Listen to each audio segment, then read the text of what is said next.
Assalamualaikum warahmatullahi wabarakatuh. Puji syukur marilah kita panjatkan atas kehadirat Allah Subhanahu wa taala yang mana Dia telah memberikan kita kesehatan hingga saat sekarang ini. Baiklah, kami dari kelompok 4 akan mempresentasikan materi tentang dasar akuntansi yang mana beranggotakan yang pertama Atifa Evium 2105 3056 sebagai pemateri 1. Yang kedua itu Atikah Munawarah dengan NIM 2105 sebagai moderator. Yang ketiga yaitu Fitria Revinda dengan NIM 2105 3068 sebagai pemateri kedua. Baiklah, materi pertama akan dijelaskan oleh Atifa Eviolina. Kepada Atifa Eviolina disilahkan. Terima kasih kepada moderator. Nah, materi pertama yaitu bukti terverifikasi dan objektif. Nah, konsep ini menyatakan bahwa informasi keuangan akan mempunyai tingkat kebermanfaatan dan tingkat keterandalan yang cukup tinggi apabila terjadinya data keuangan yang didukung oleh bukti-bukti yang objektif dan dapat diuji kebenarannya. Nah, akuntansi tidak mendasar diri pada objektivitas mutlak, melainkan pada objektivitas relatif, yaitu objektivitas yang paling tinggi pada waktu transaksi terjadi dengan mempertimbangkan keadaan dan tersedianya informasi pada waktu tersebut. Nah, yang pertama adanya arti penting untuk pengauditan, di mana di samping penting karena membantu pencapaian karakteristik kualitatif informasi yang tinggi, konsep bukti yang dapat diuji kebenarannya dan objektif itu menjadi penting dalam kaitannya dengan pengauditan untuk menentukan kewajaran statement keuangannya. Yang kedua, adanya objektivitas bukti. Nah, bukti ini hendaknya diartikan dalam arti luas dan substantif, tidak sekedar bukti formal dan material. Itulah sebabnya Sudipyo membedakan makna antara bukti audit dan bahan kebuktian.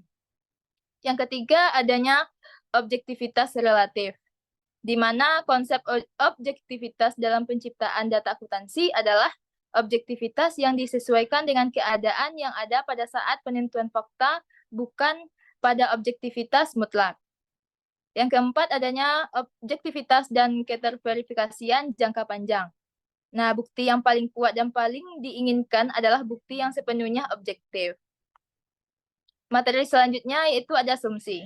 Yang pertama yaitu kontinuitas usaha, di mana asumsi ini menganggap bahwa perusahaan akan hidup terus-menerus selamanya dalam arti yang diharapkan tidak akan terjadi likuiditas di masa yang akan datang. Yang kedua adanya periode waktu, di mana laporan keuangan seharusnya tepat waktu supaya bermanfaat bagi pemakainya. Yang ketiga ada kos sebagai bahan olah, yang dimana asumsi bahwa kos faktor produksi yang diperoleh oleh perusahaan menunjukkan kewajaran pada saat terjadinya transaksi. Yang keempat, ada mata uang stabil.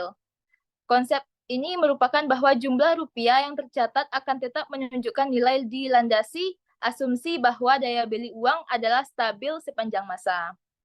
Yang kelima, ada tujuan mencari laba. Nah, perusahaan dipandang sebagai organisasi yang dibentuk untuk menghasilkan laba. Materi selanjutnya yaitu substansi daripada bentuk bank.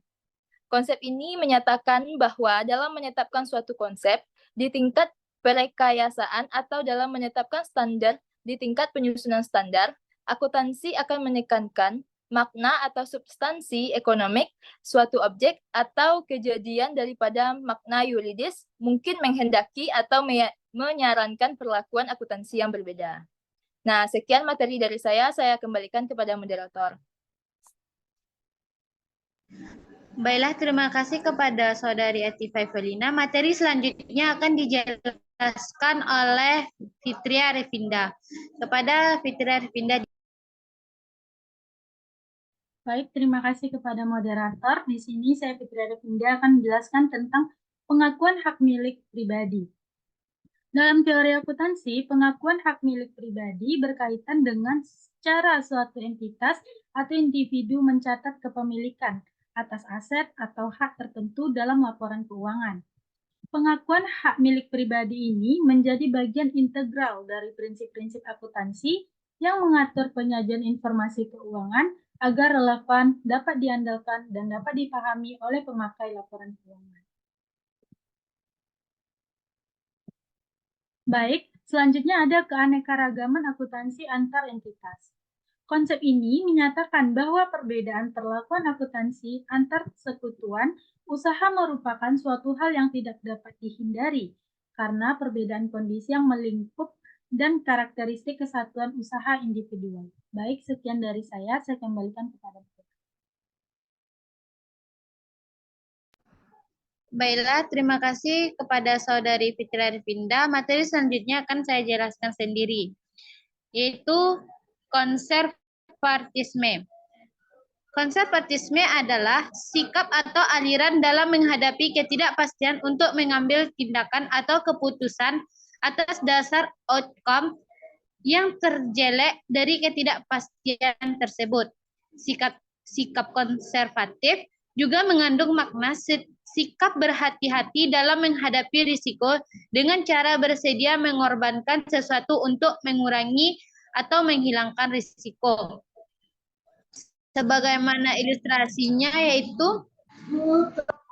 seseorang yang akan pergi ke kantor harus memutuskan untuk membawa payung atau tidak, sementara cuaca mendung sekali dan kemungkinan akan turun hujan.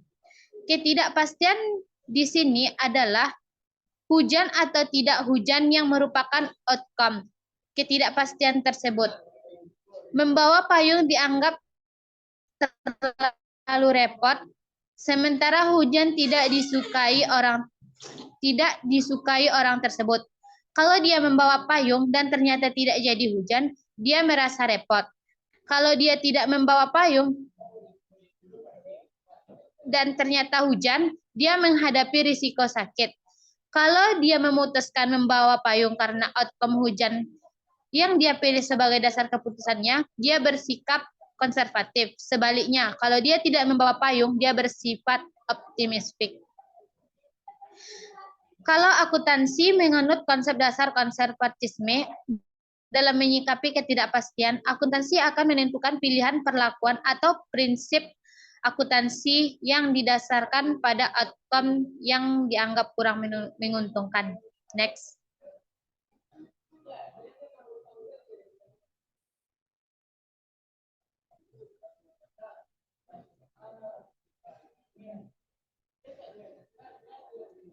Materi selanjutnya yaitu manfaat konsep dasar. Dalam tiap standar yang diterbitkan atau Statement of Financial Accounting Standard, misalnya FASB menyertakan bagian yang disebut basis penyimpulan yang di dalamnya terrefleksi konsep dasar yang dianut baik secara eksplisit maupun implik. Standar harus objektif dan tidak memihak, berarti bahwa standar harus bebas dari selera dan kepentingan pribadi atau kelompok. Demikian juga standar akuntansi tidak harus tunduk pada apa yang nyatanya dipraktikkan, tetapi harus lebih berorientasi ke masa depan demi perbaikan secara bertahap. Sekian presentasi dari kelompok kami. Jika ada salah mohon dimaafkan. Bagi teman-teman yang ingin menambahkan materi dan bertanya, disilahkan. Assalamualaikum warahmatullahi wabarakatuh.